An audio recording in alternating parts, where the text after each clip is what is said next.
Glimpses of the Past, Honeydew, Chapter 3. Before you read, have you ever seen the pictorial history of our India? यहाँ पर हमारे book में picture के रूप में याद दिया गया है, ठीक है। और एक झलक, ग्लिम्पसेज मतलब झलक, ऑफ द पास्ट, अतीत की कुछ झलकें हैं जब ईस्ट इंडिया कंपनी भारत में शासन कर रही थी। Here are some pictorial glimpses of the history of our country from 1757 to 1857। 1757 से 1857 के बीच के जो हमारा हिस्ट्री रहा है, इतिहास और हमारे देश का जो इतिहास रहा है उसकी कुछ पिक्चर के रूप में झलक दी गई। This pictures and speech bubbles, और ये जो पिक्चर्स और स्पीच के रूप में जो ये बबल्स हैं will help clarify your understanding, ये आपके समझ को क्लैरिफाई करने में, स्पष्ट करने में ये हेल्प करेगा। Of the conditions that led to the event known as the first war of independence in 1857। 1857 में जो पहला फर्स्ट वार ऑफ इंडिपेंडेंस, पहला जो विद्रोह हुआ था इंडिपेंडेंस के लिए, उसे समझने में हमें ये मदद करेगा। देखिए यहाँ दिखाई दे रहा है ये पिक्चर में कि लता मंगेशकर गा रही हैं। पार्ट 1 है ये, द मार्टियर्स, शहीदों के प्रति, है ना। ओ मेरे वतन के लोगों जरा आँख में भर लो पानी, उसी का ट्रांसलेट यहाँ कर दिया गया। याद करो जरा कुर्बानी, उन शहीदों की कुर्बानी। O my country man, let your eyes fill with tears as you recall the sacrifices of India's martyrs. Okay, next देखते हैं। अगला है पार्ट 2 में, यहाँ पे द कंपनीज कॉन्क्वेस्ट, कंपनी की जीत होती है। हाँ, कंपनी भारत में आता है पहले व्यापारी बन के, और बाद में वो शासक बन जाता है अंग्रेज लोग। किस तरह से देखेंगे, 1757 से 1849 के बीच की यहाँ घटना है। कुछ झलक है, पूरी बात तो यहाँ नहीं दी जा सकती है ना छोटे से चैप्टर में। विथ इट्स सुपीरियर वेपन्स, अपने सुपीरियर हथियारों से, शस्त्रों से, the British East India Company was extending its power in 18th century India. British East India Company ने अपने पावर को एक्सटेंड किया, बढ़ा लिया 18th सेंचुरी इंडिया में। यहाँ देख सकते हैं, यहाँ इंडिया का फिगर है, यहाँ इंडियन टेरिटरी, और यहाँ ये पिंक कलर में ये ब्रिटिश टेरिटरी किस तरह से बढ़ रहा है शासन इनका। आप यहाँ देखेंगे क्या है इस पिक्चर में, इंडियन प्रिंसेस वर शॉर्ट साइटेड, भारत की जो प्रिंसेस थे वो बहुत ही अदूरदर्शी थे, शॉर्ट साइटेड, उनकी दृष्टि दूर तक नहीं थी कि इसका क्या परिणाम होगा जो अंग्रेज लोग आ गए हैं देश में। दैट अप स्टार्ट राजा वाह call the English merchants, they will help me to defeat him. यहाँ कह रहा है एक राजकुमार कि वाह अंग्रेजों को बुलाओ, ब्रिटिश मर्चेंट व्यापारियों को, और वे लोग हमें हेल्प करेंगे उसे डिफीट करने में, उसे पराजित करने में। सब शासक एक दूसरे से झगड़ा करते थे हर रियासत के, और वे अब ब्रिटिश लोगों के पास क्योंकि हथियार थे आधुनिक, तो उनकी सहायता लेते हैं एक दूसरे को मारने में, हराने में, ठीक है। अब यहाँ पर इस पिक्चर में क्या बताया जा रहा है देखेंगे। The British, the rivalries help the east India company and it could easily subdue Indian princess one by one. एक एक करके ये आसानी से अंग्रेज लोग भारतीय जो प्रिंसेस है उन्हें हरा देते हैं। इस पिक्चर में देखेंगे, a far seeing ruler like the brave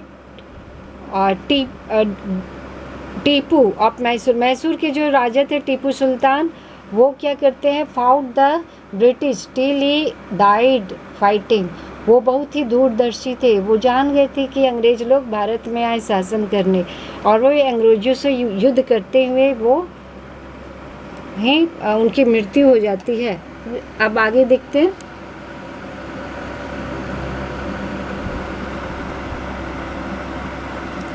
यहाँ वो कहते हैं thank God there is peace. यहाँ पब्लिक लोग बातें कर रही है।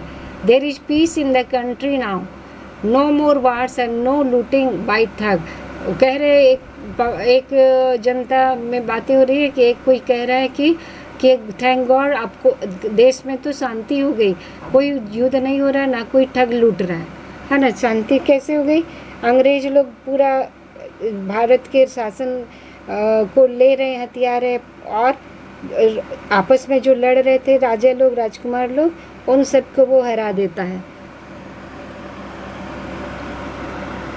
फिर एक कोई कहता है it is God who sent the British, कि ये गॉड ही है जो भेज दिए ब्रिटिश को, तभी तो शांति हो गई। लेकिन ये लोग समझ नहीं रहे कि आगे क्या होगा।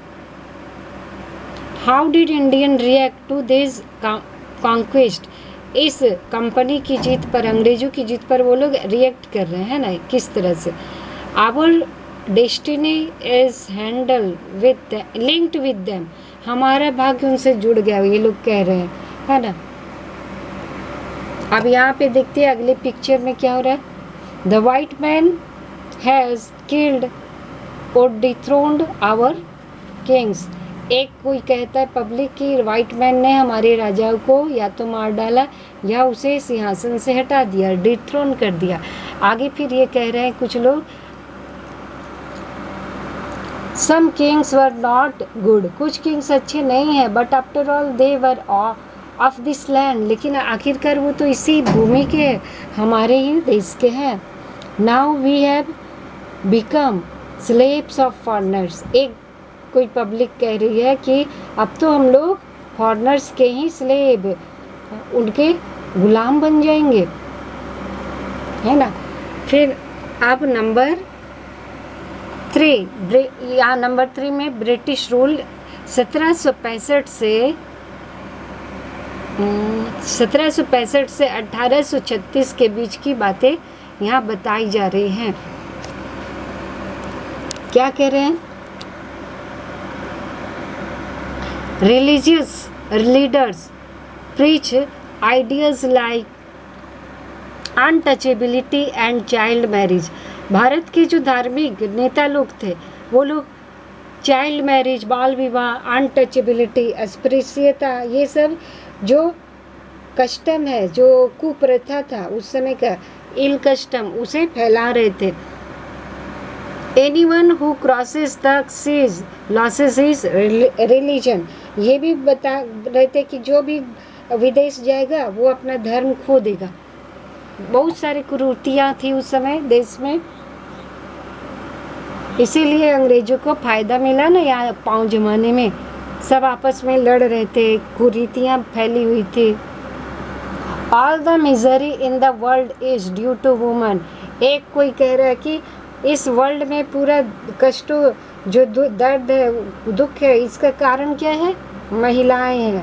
हाँ, मतलब सती प्रथा, बाल विवाह, सब कुप्रथा इसमें इन लोग बना के रखे हैं, ठीक है, और महिलाओं को दोष दे रहे हैं। इसके बाद क्या होते हैं देखते हैं। The truth was that Indians had lost self respect. सच्चाई ये थी कि इंडियंस जो थे अपना सेल्फ रिस्पेक्ट, वो अपना आत्मसम्मान खो चुके थे। The British scored them. British लोगों ने इसे जान लिया था। देखो कैसे कोई एक ब्रिटिश कह रहा है अधिकारी, the natives are unworthy of trust, incapable of honesty. कह रहा है कि ये जो इंडियंस लोग हैं ना, यहाँ के जो नेटिव लोग हैं, ये लोग बहुत ही अनट्रस्टी है, अविश्वासी लोग हैं, ऑनेस्टी नहीं है इनके पास। तो एक देखो इंडियन ही है जो क्या कह रहा है कि उनका हाँ में हाँ मिला रहा है। True your honesty but I am honest. हाँ, वो कह रहा है कि आप सही कह रहे हैं लेकिन मैं ईमानदार हूँ, और वो लोग देश से दगा कर रहा है ना, और अंग्रेज़ों को हाँ में हाँ मिला रहा। तो कुछ भारतीय लोग ही थे जो कि दगेबाज थे, इसलिए ना अंग्रेजों को मिल गया मौका यहाँ पाँव जमाने का। अब देखिए नेक्स्ट पिक्चर में क्या हो रहा है। Being merchants the British wanted quick profits. अब मर्चेंट के रूप में, व्यापारी के रूप में ब्रिटिश तुरंत ही चाहते थे कि उन्हें प्रॉफिट मिले। Their heavy taxes force farmers to abandon their lands. वो इतना अधिक टैक्स, भारी टैक्स लगा दिए कि भारतीय किसान थे उन्हें अपना ज़मीन छोड़ के भागना पड़ा। एक किसान कह रहा, but your man are taking all my crop. कह रहा कि आपके व्यक्ति ने तो हमारा सारा क्रॉप ले लिया है, हम कहाँ से आपको देंगे, हाँ लगान। तो वो कहता कि you are still in arrears, अभी भी तुम्हारा एरियर बाकी है, मतलब अभी भी तुम्हें पैसे देने बाकी हैं। If you don't pay next week I will send you to jail. कहता है कि अधिकारी अंग्रेज का कि अगर तुम पैसे नहीं दोगे अगले वीक तक तो तुम्हें जेल भेज देंगे, है ना। तो इस तरह भारत के जो किसान थे उनका हालत बिल्कुल ही बिगड़ चुका था। ये हम लोग ब्रिटिश रूल के बारे में पढ़ रहे हैं। इसके बाद नंबर 4 में हम देखते हैं अच्छा इस लास्ट में देखिए नीचे में, इसी में 3 में क्या कह रहा है। Still the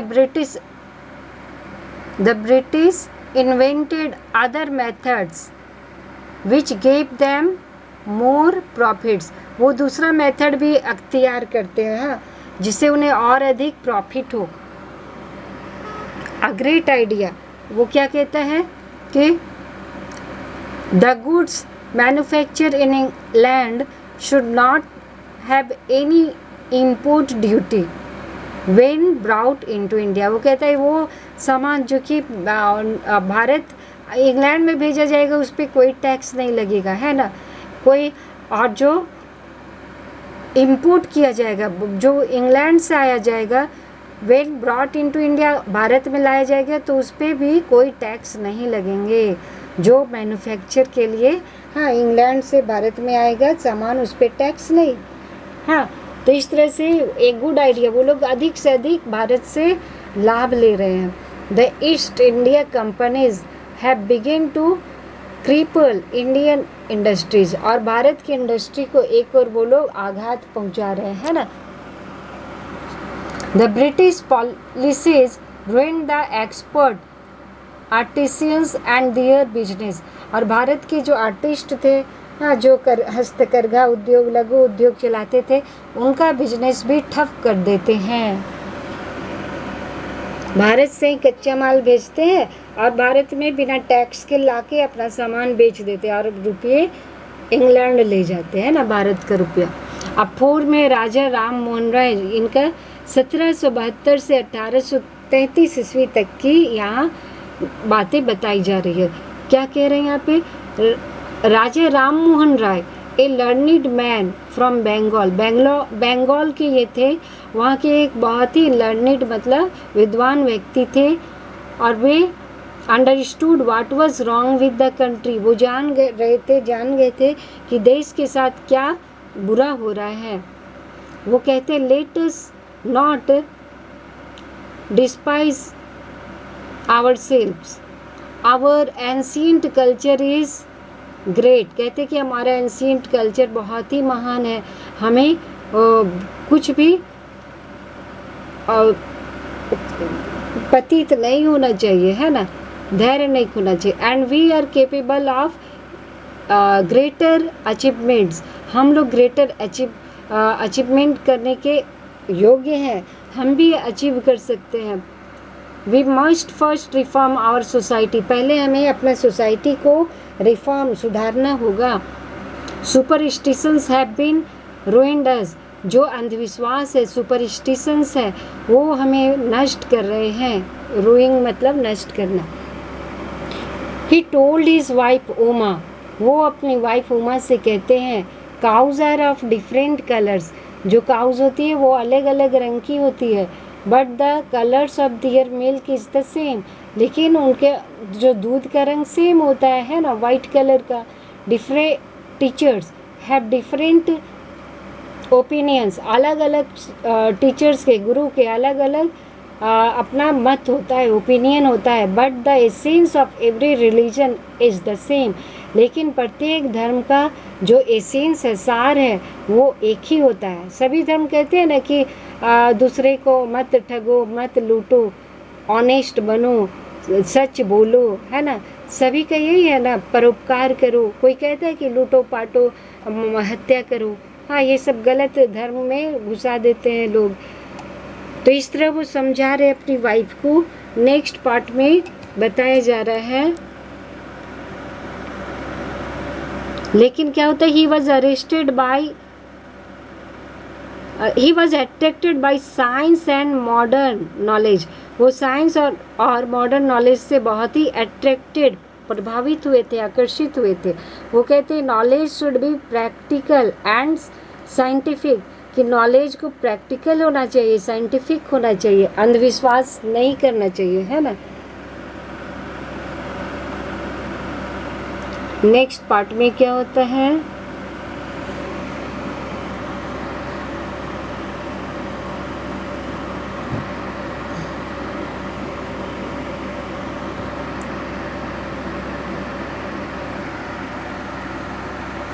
फिर क्या होते हैं इसका, देखो, ही स्टार्टेड न्यूज़पेपर्स, वो न्यूज़पेपर भी स्टार्ट करते, but the suspicious British stopped them in 1823। लेकिन अंग्रेज़ों को संदेह होता है कि वो कहीं जनता को भड़का ना दे, इसलिए 1823 में वो लोग स्टॉप, उनका जो न्यूज़पेपर है उसे बंद करवा देते हैं। फिर क्या होता है, he cross the seas and went to England to see what made the British powerful. There he told them, वो समुद्र क्रॉस करके वो इंग्लैंड जाते हैं और वहाँ पर वो ब्रिटिश लोगों को ये देखने के लिए कि क्या वो कैसे पावरफुल हो गए, हाँ किस तरह से, और वो उनको कहते हैं we accept you as rulers, हमने तुम्हें अपने रूलर्स के शासक के रूप में एक्सेप्ट किया, स्वीकार किया। And you must accept as subject, तुम भी हमें अपनी जनता की तरह स्वीकार करो।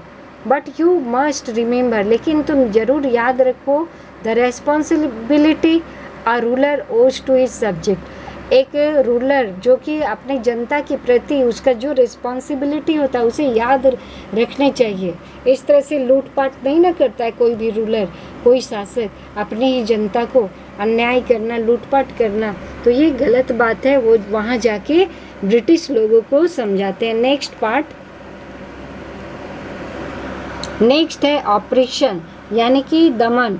अंग्रेजों ने दमन की नीति शुरू किया 1765 से 1865 के बीच की बातें यहाँ पे बताई जा रही हैं।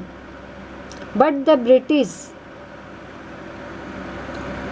कंटिन्यूड टू ऑपरेस इंडियंस, लेकिन ब्रिटिश लोग भारतीय लोगों को लगातार उनका दमन कर रहे थे, है ना। अच्छा, ये 4 पार्ट तक हम लोग आज पढ़ते हैं, वीडियो लंबा हो जाएगा। अगला पार्ट 5 से 9 तक हम लोग जो भी है अगले पार्ट में देखेंगे, ओके, पार्ट 2 में। Thank you, have a nice day. हाँ, अगला पार्ट आप लोग अवश्य देखेंगे 5 से, ओके। हमें आप लोग कमेंट करेंगे कैसा लगा अगले पार्ट में, और अच्छी तरह आप लोग को समझ आएगी। Thank you.